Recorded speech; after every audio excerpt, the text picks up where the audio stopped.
Hello everybody, I'm Paul Beckwith, and in this video I'm going to talk all about the ecosystem consequences of changing light in the ocean. I'm doing a bit of an experiment because almost invariably I film my videos late at night, and there's less glare on the screen in my room where I'm filming, and but mostly I'm awake. I'm not a morning person. I'm an evening person. I tend to stay up late. So this is kind of an experiment to see if I can talk about this subject somewhat coherently.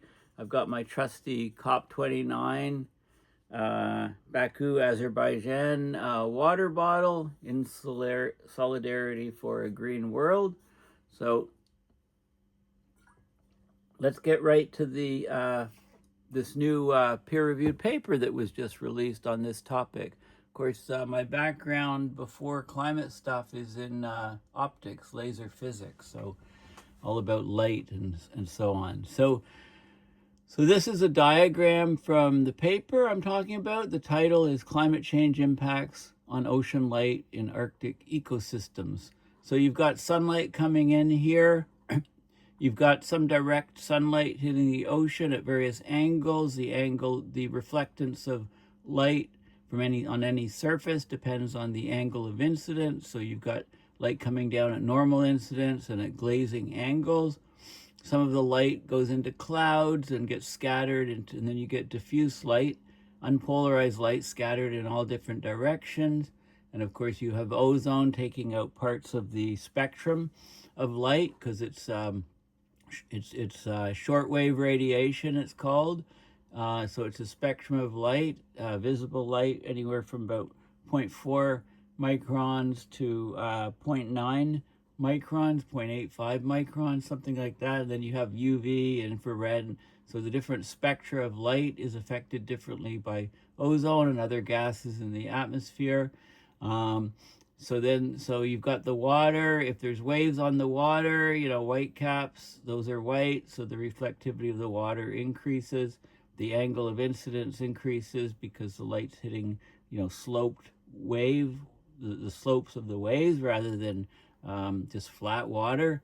So the ocean albedo or reflectance depends greatly on waves from storms, and winds will be stronger.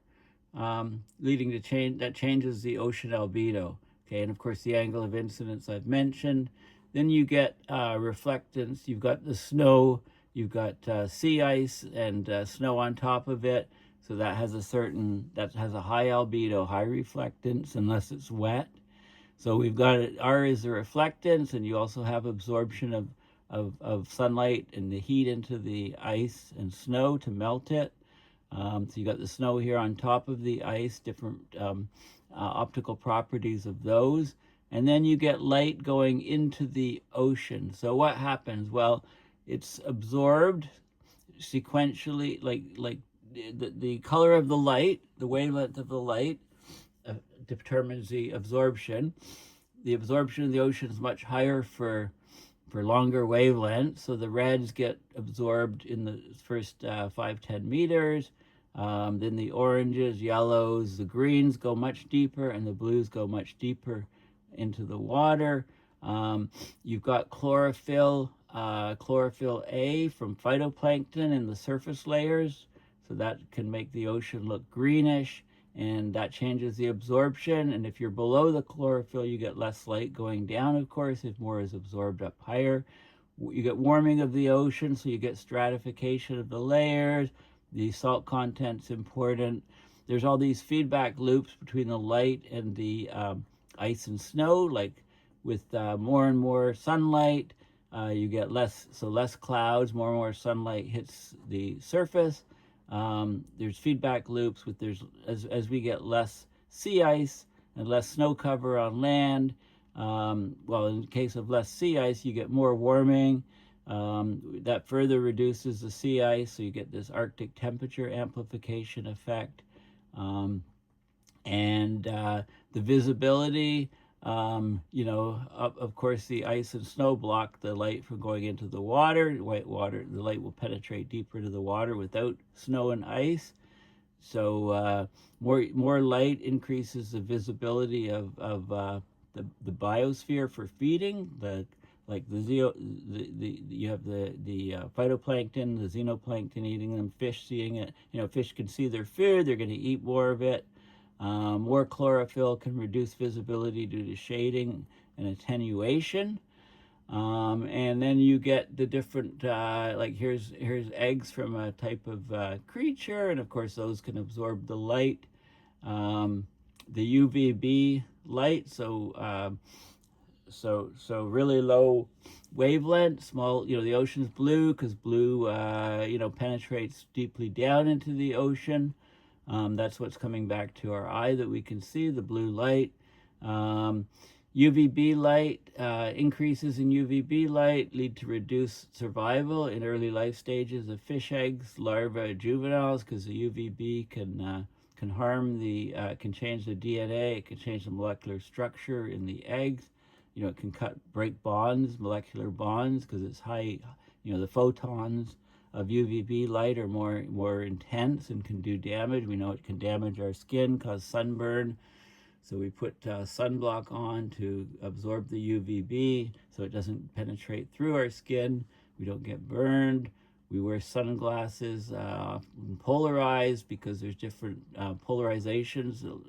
When the electric field oscillates, it oscillates in the vertical direction, or S direction, also in the horizontal direction, or P direction. So there's two polarizations, S and P. And the diffuse light is unpolarized, as I mentioned, but we wear sunglasses because as you get light scattering off the ocean, the P polarization, the reflectivity of P polarization can go to zero at certain angles called Brewster's angle. So it's only S polarization scattered. So sunlights are polarized with the polarizer set to block that S light, to protect our eyes. The oceans, of course, have lots of things floating in, or them apart from life, organic matter, particles, dissolved organic carbon from river runoff. Those things can make the ocean turbid, and therefore light doesn't transmit down as much into the ocean, and it can make the ocean look brownish, especially near the outlet of rivers, and then the fresh waters coming into the salty environment. So the salinity has an impact. So there's all of these factors. There's huge consequences to ocean ecosystems. So this paper focuses on the Arctic ecosystem. You can get contraction, expansion of habitat, spawning, breeding grounds, changes in primary productivity, different species affected different ways. The ability of fish to visually detect prey impacts their development, growth, and survival. So there's all of these different factors. So they looked at how future light regimes were changing. They modeled them based on changes in ozone, clouds, waves, ice, snow, and melt ponds, as well as biological changes in chlorophyll. These things all impact the reflection of light and the absorption of light. So they accounted for both direct light coming directly from the sun and diffuse light or scattered light. They looked at the albedo reflection, the absorption, and the effects on all the different ecosystems. So let's go up to the top here. So this is the paper. I don't know why there was a huge gap. It says received 2023, but only accepted, it took 2 years to accept the paper. And then it was published online just last week, which is why I have it. So climate change impacts on ocean light in Arctic ecosystems. With my background in physics and laser physics and optics, this is right up my alley, the light part, what I did before, climate stuff. So climate change is causing major sea ice losses, leading to increased light availability across polar marine ecosystems. So with less and less sea ice, that light is not reflected away from the snow covering on the sea ice and the sea ice itself. It's getting into the ocean, penetrating into the ocean, warming the ocean a lot more in the Arctic and Antarctic regions. So what they look at is how future conditions for sea ice and snow cover, storm-driven waves, clouds, ozone, air and ocean temperature, and chlorophyll-a from the phytoplankton, right, more light coming in, more warmer water, more phytoplankton in the polar regions, how that will affect seasonal absorption and reflection of light in the seas, and how it will affect the ecosystems, the growth and survival of fish. So they use the most recent model inputs, and they predict a 75 to 160% increase in visible light by 2100 into the Northern Bering, Chukchi, and Barents Seas. The increased sunlight and the warmer summer waters, they talk about, phytoplankton often likes very cold water. So they say with reduced phytoplankton levels, they say will negatively impact cold water fish species growth and survival during summer. And they look at polar cod, and you get also, migration of other species up into the region, which puts stresses on the species that have their home in the Arctic. There's an asynchrony in the prey and light availability. So, asynchrony, they're happening at different times. With prolonged periods of warmer waters, that reduces polar cod survival in the fall, restricts habitats. There's warm water species like walleye, pollock, Atlantic cod that they're less impacted, but they migrate to the high latitudes, but they're not used to the polar night. They're not used to the winter months. So that is another factor. So the ocean warming, coupled with increased light availability, accelerates changes in the Arctic ecosystems, comprises the growth and survival of Arctic species, and so on. So I'll show you the results from this paper, but before I do that, and it is open source, I want to talk a bit more about the properties of light. So this is the reflectance spectra. So it's the reflected light from water bodies, the spectra, so at different wavelengths, and the reflectance depends on the dominant optical constituents within the water, and this has implications for satellite sensing of water quality constituents. Okay, so it's affected, different things in the water affect the reflectance, the optical properties of the water, plant pigments, chlorophyll, colored dissolved organic matter, CDOM, and turbidity, suspended matter, so dirt suspended. So this is the reflectance, and it's nominally about 4%, 4 to 8%, 10% for water. Okay, this is okay, so anyway, this is different wavelengths. This is the visible spectrum. We've got blue light here. We've got red light here. And you can see this is nearly pure water is the case 1. So nearly pure water, reflectance is highest at about just blue light, right? Just under 500 nanometers. There's a peak here, another sort of sub-peak here. And when you go to, when you go up higher, the reflectance of the water is lower. So we see the blue comes back to our eye. We see most of the water as blue. Now, if you have clear oligotropic water, so clear water, basically, this is nearly pure water. If you've got clear water, so it's not as pure, then you get the reflectance peaking slightly bluer. This is so 550 or so. It's broader peak. If you've got chlorophyll in the water, the chlorophyll has a strong reflectance in the green, so it looks green to us. The green's coming back to our eye, and there's some other peaks here. So it can look also reddish. The chlorophyll, and these are the peaks that give you the reddish color up here in the red. Again, this is reflectance. And then if you've got colored dissolved organic matter of various colors, that's the CDOM acronym. Where are these acronyms? Okay. That's down here. So you don't get much reflectance. You get more absorption of the light with the colored organic matter. And then if you add the CDOM and the chlorophyll, that combines into this curve 5 here. And then That's 6 and 7 as well. 5 is CDOM and chlorophyll, 6 and 7. 7 is CDOM and suspended matter. Okay, so you get these different combinations. So what's in the water has a big impact, is what this, and the links to all these curves are in the article. Now I looked at, just Googled absorption spectrum of water, got some interesting types of graphs. So now we're talking about what's absorbed in the water and at what depth. So I found this very useful. Electromagnetic absorption by water, the Wikipedia page. So it shows lots of different graphs and talks about it. So this is the absorption for all different wavelengths, from very short wavelengths in the far ultraviolet to very long wavelengths, millimeter wavelengths, almost like radio wave type stuff. And the visible spectrum is about it's from about 400 nanometers up to a micron, and you can see you're peaking. You're peaking. This is 200, 300, 400, 500 nanometers. This is the blue here.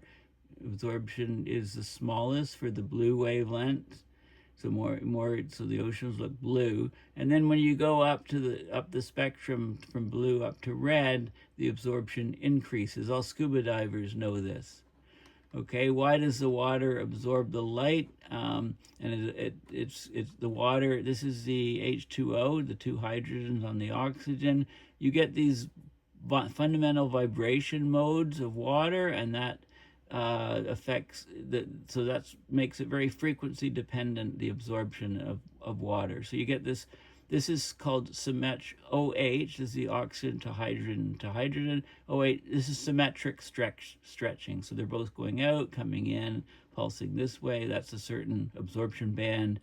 And then this is a bending motion of the H2O, absorbs different wavelengths of light. Like different wavelengths of light stimulate these movements in the molecules, causing the absorption. That's where the energy goes into the heating and movement of the molecule.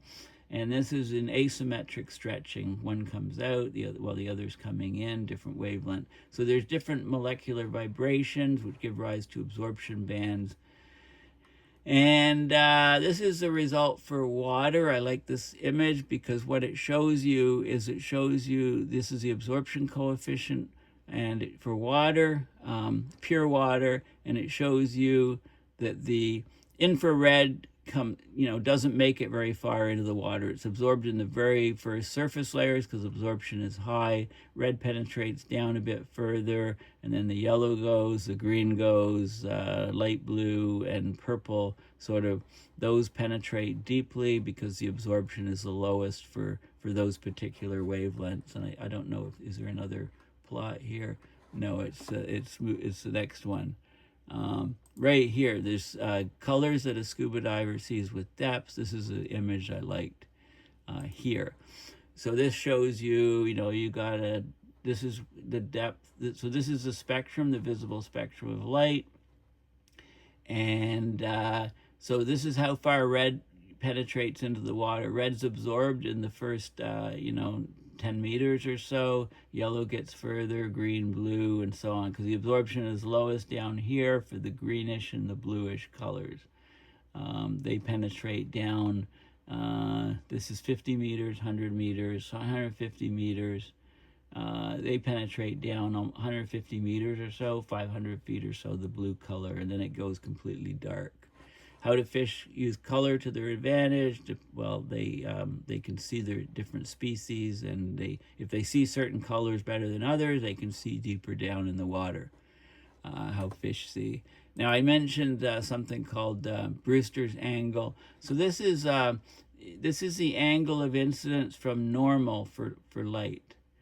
Okay, so light's coming into a surface. If it's normal, it's coming down perpendicular to the surface, and then as the angle changes of the light, then as the angle changes, you get higher and higher reflectance. Okay, so if light's coming down almost along a surface, the reflectance is very high, and if it's normal incidence, the reflectance goes to its minimum value. Okay, this is 10%. This would be about a couple percent here. Well, this looks like maybe 2% or something from this image in the ideal case. Now you've got different polarizations of light, right? Whether the electric field is oscillating in the horizontal P polarization or vertical S polarization. Unpolarized light has equal mixes of both, and this is the curve for unpolarized light. It's the average of the other two. This is the S polarized light, decreases down here. But interestingly, look at the P polarization of light. It actually goes to 0 down here, called Brewster's angle. So this is why, if you're looking at light coming back to your eye, if the P polarization is taken out, then it's just only mostly S polarization. So sunglasses are polarized to block out this S polarization, and that way it cuts down on glare. But again, this is very important for how much light is reflected and how much is absorbed. And this term called Brewster angles, you use it in lasers when you have a gas laser, for example. You want the window or the outlet of the laser to be a chunk of glass that's at an angle that's mounted at Brewster's angle on the laser. And then if you're only using P-polarized light, then there's almost no reflection from the surface, so you can get more power out of your laser. So incident ray unpolarized, this is at Brewster's angle, then what transmits is both polarizations. The reflected ray is polarized, it's only S polarization, right? This polarization vanishes, so your sunglasses would be opposite that polarization and cut back all the glare from the reflection. So this is the Brewster's angle. Interesting physics there. So this is you're looking at a camera polarizer at this scene, and in this case, the polarizer passes only the vertical polarization, which is strongly reflected from the window, the S polarization. If you rotate the polarizer 90 degrees, you don't see that reflection from the window, right? So the heavily polarized reflected sunlight is reduced. So to reduce glare, you use polarizers either on cameras or on sunglasses to cut back on glare, okay? So that's very sort of common property. This is a Brewster window on, this would, if there's a gas in here, this is a gas laser. You use the window at Brewster's angle to get higher power out of your laser, to get less loss in the laser cavity. Okay, so that's enough. That's my diversion into optics. So let's look at the results now. And so I showed you this image of all the things that are going on with light coming into water in the Arctic and ice and the land here and so on. And this is the ocean surface temperature in the Northern Bering and Chukchi, and also in the Barents Sea. You can see how it's increased significantly over time, projected to increase further. And this is the sea ice concentration dropping. I think things are dropping much faster than these curves show, but that's the idea. And then what happens, this is PAR. Okay, so PAR is photosynthetically active radiation. It's the particular wavelengths of radiation from the sun that the plants can use to generate photosynthesis, to have the phytoplankton grow, etc. So what you can see is that over time, and this is the medium emissions model, high emissions model, you can see the curves over time, and what you can see is from comparing back to 1980 or so, they were increasing 50% in the medium emissions model, 100% in the high emissions model, the PAR, so the light available to create phytoplankton is greatly increasing, and that's happening in both the Northern Bering and Chukchi Sea in this plot and in the Barents Sea here. And this is kind of like a heat map of, this is years over here, and this is months, so it's got a seasonal thing. So, of course, here we go, May, June, July, the highest amount of PAR, photosynthetically active radiation, and even more so in the Barents Sea in this plot in March, April, May, June. months. Okay, so and this is the UVB at the surface, is the ultraviolet at the surface, and you can see, you know, this is these are the levels here, Barents Seas. So you can see a lot of variability and fluctuation. But if you look at the UVB in the ocean, okay, there's more and more that is going into the ocean, being into those top layers of water.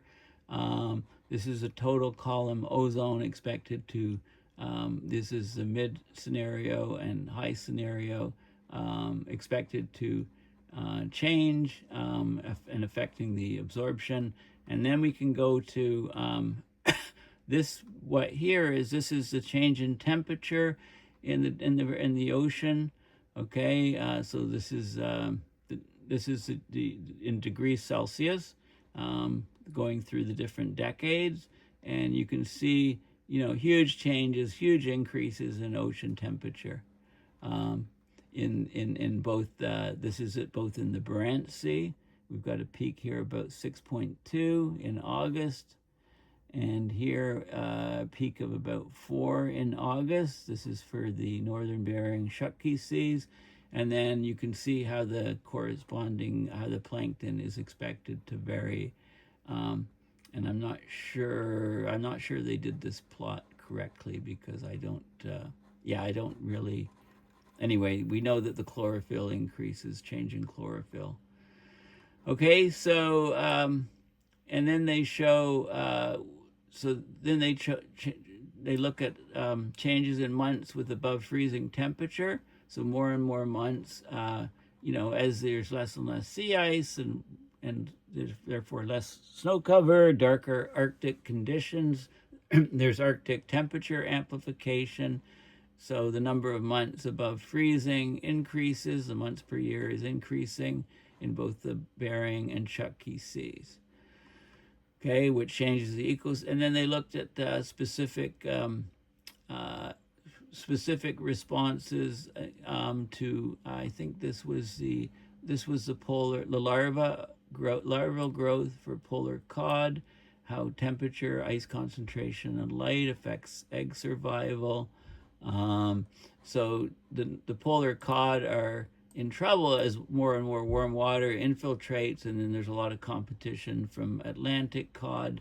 So they talk about the accelerated, they call it the borealization of major fish species, boreal associated species like Atlantic cod in the Barents Sea, walleye, pollock in the Northern Bering and Chukchi may benefit from the warming and move farther north. So this is species migration, and then that put pressure on the cold, on the cold adapted species up there, presently the polar cod. So we're getting a shift in the type of species. So the whole ecosystem shifts.